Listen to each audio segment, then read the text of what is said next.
They told you to never be alone. That solitude was a disease. That quiet meant loneliness. They told you that connection was survival, that without it, you'd collapse into irrelevance. But what they didn't tell you is this.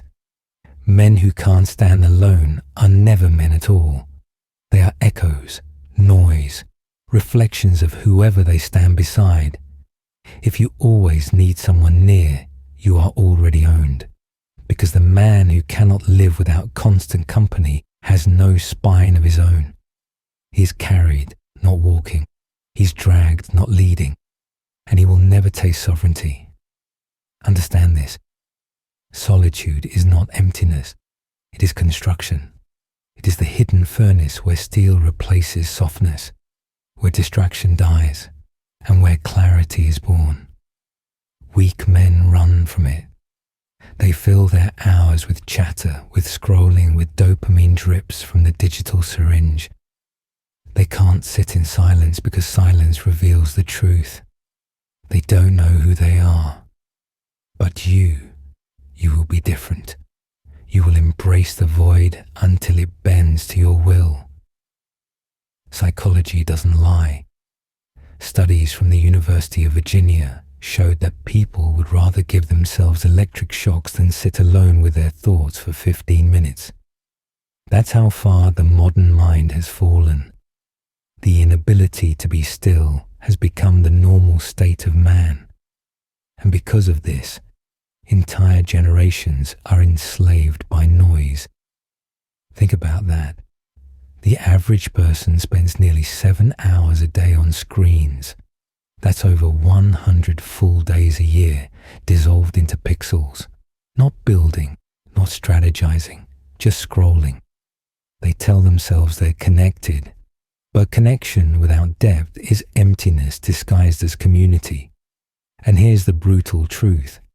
The more connected society becomes, the lonelier people feel.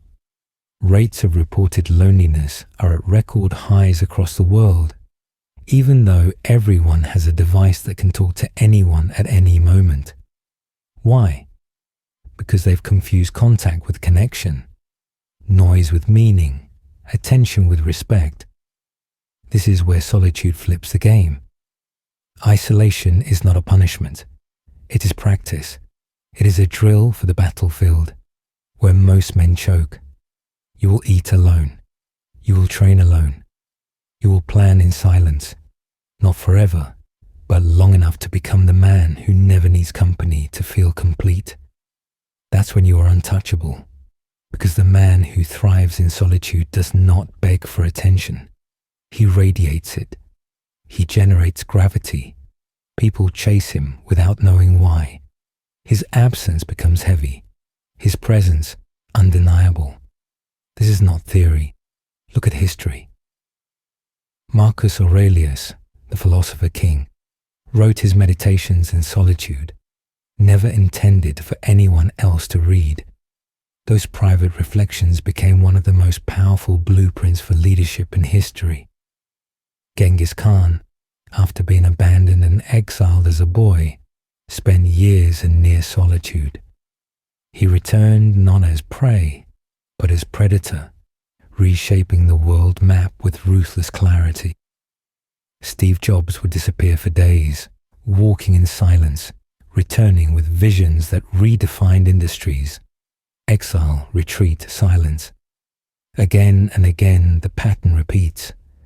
Solitude doesn't destroy strong men. It builds them. But let's talk science.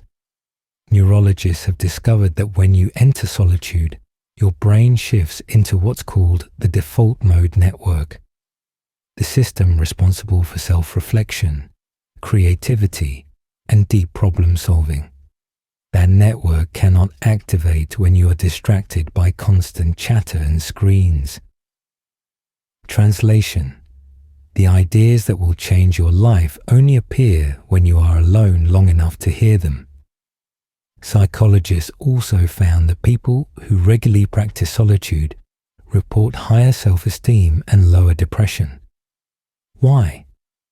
Because they stop outsourcing validation. They stop needing the dopamine drip of being seen. They generate their own stability. This is why weak men drown in distraction.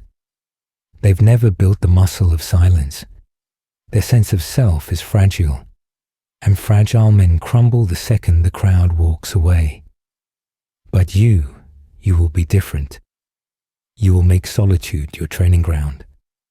This is your law. Embrace the loneliness until it turns into leverage. You will discover parts of yourself the world never wanted you to meet. The hunger, the patience, the darkness, the discipline. You will learn that isolation isn't about cutting people out. It's about cutting weakness out of you. Look at the monks who train in silence for decades. Look at the prisoners of war who survive captivity by mastering their minds. Look at scientists like Nikola Tesla, who spent entire nights walking the city alone, building visions in his head that reshaped reality. Isolation is not withdrawal, it's refinement. Retreat is not surrender, it is sharpening. From now on, solitude becomes your edge. Here's your mantra. Comment below. My solitude is my strength. Say it, not as poetry, but as programming. Because repetition wires identity. Neuroscience confirms it. The more often you declare a belief with emotional weight, the more neural pathways you carve to make it real. That's why you don't just hear this. You speak it. You write it. You live it. Every hour you spend alone is a brick in your fortress. Every distraction you deny is a sharpening of your blade. Every silence you master is another chain broken from the world's control. When others waste their nights drowning in noise, you will build. When others fear being forgotten, you will become unforgettable. Because solitude is not the end. It is the beginning of sovereignty. And when the world finally looks for you, they will not find the man they remember. They will find a weapon built in silence, a king constructed in shadows. That's your first truth. But we're only just beginning. They lied to you about loneliness. They told you it was weakness. They told you it was shame. They told you to never eat alone, never sit alone, never walk alone. They told you that if you are alone, it must mean nobody wanted you. But here's the truth. If you can't stand alone, you will never stand at all. Men who require company are owned by it. They're chained to constant validation, addicted to being seen, desperate to be heard. But the man who thrives in solitude, he cannot be bought, he cannot be moved, he cannot be broken. Solitude is not emptiness, it is construction. It is the crucible where noise dies and clarity is born. It is the silent gym where you train your mind while everyone else is distracted. It is the secret forge where kings are built and empires are planned. Most men run from it. They drown themselves in noise, scrolling, gossip, stimulation. They cannot sit in silence because silence reveals their weakness. And weakness is unbearable when no distraction can hide it. But you will not run. You will walk into solitude until it bends to you. Psychology exposes a modern disease. At the University of Virginia, researchers ran an experiment. They placed people in an empty room with nothing but a button that would deliver an electric shock. Most people chose to shock themselves repeatedly rather than sit alone with their own thoughts for 15 minutes. Do you understand what that means? The modern human would rather endure pain than face silence. That's how soft the mind has become. And look at the world today. The average person spends 6 to 7 hours a day staring at screens. That's over 100 full days every year dissolved into pixels. An entire third of their life sacrificed to distraction. Not creating, not strategizing, not growing, just consuming. They call it connection. But global surveys confirm something darker.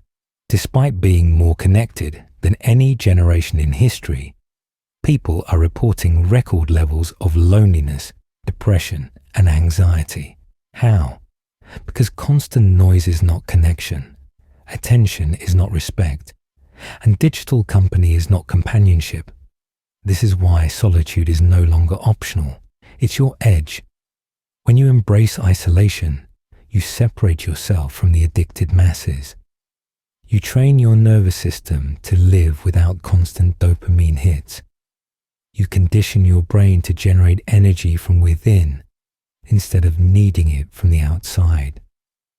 Neurologists call it the default mode network, the brain state that activates when you're not distracted. It's in solitude that creativity appears, strategy emerges, self-awareness sharpens. Every breakthrough idea in history came from silence, not noise. Newton discovered gravity in solitude, sitting under a tree, not at a party. Marcus Aurelius wrote meditations in the quiet of his tent, never intending anyone else to see it.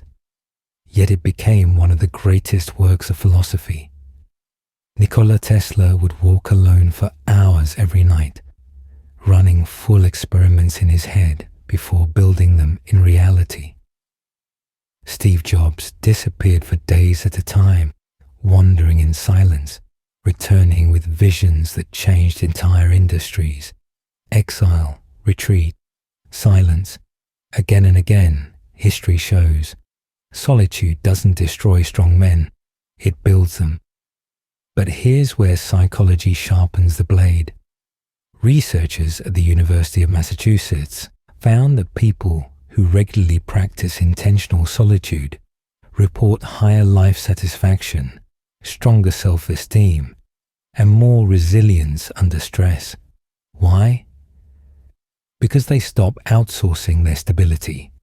They stop begging for external validation. They anchor from within. Meanwhile, the weak collapse the moment the crowd leaves. They can't survive without noise. Their sense of self evaporates when nobody is watching. This is the truth the world hides. If you need company to feel complete, you will always be incomplete. This is your discipline. Eat alone, train alone, plan alone, walk alone, think alone. Not forever, but long enough to build independence so unshakable that when people come back, they are no longer needed. They're chosen. Because that is the true power of solitude.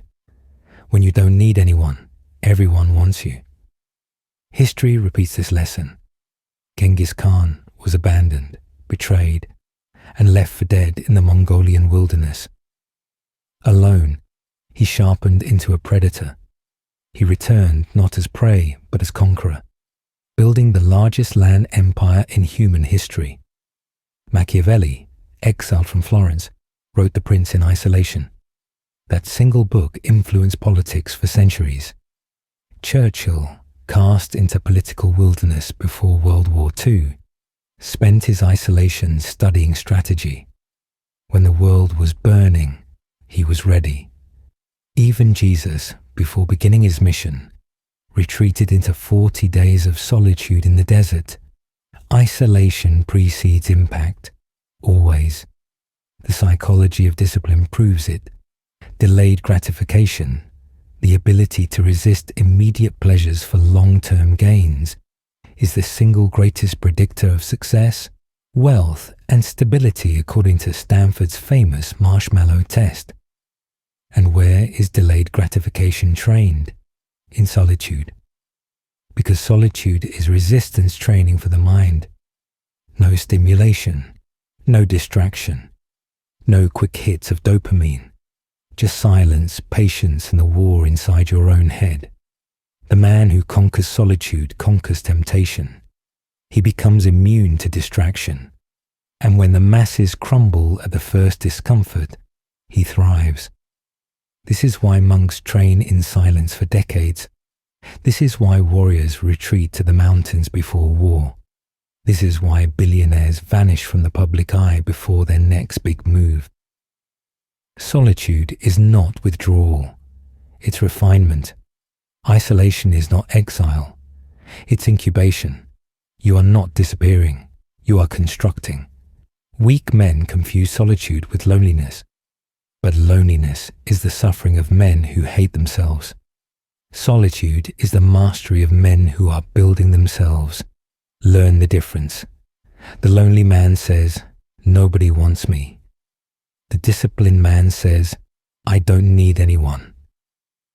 The lonely man waits for rescue. The disciplined man builds an empire in silence. The lonely man fears silence.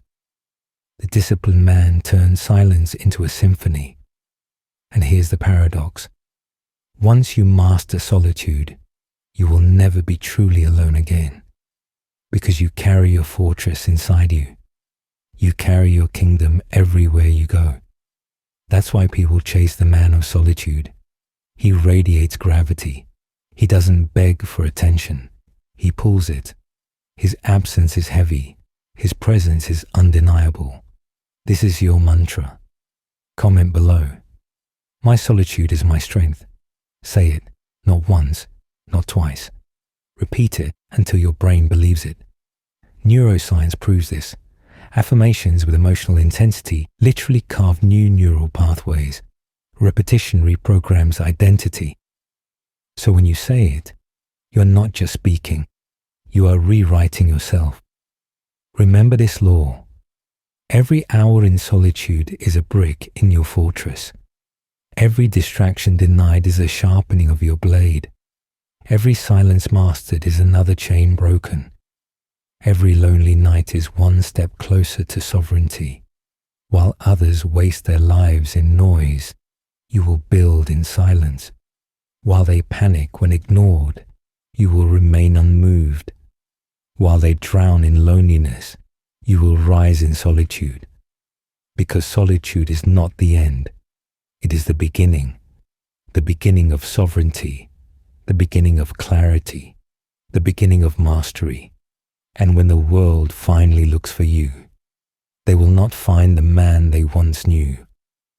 They will find a weapon forged in silence, a king constructed in shadows, a storm waiting in stillness.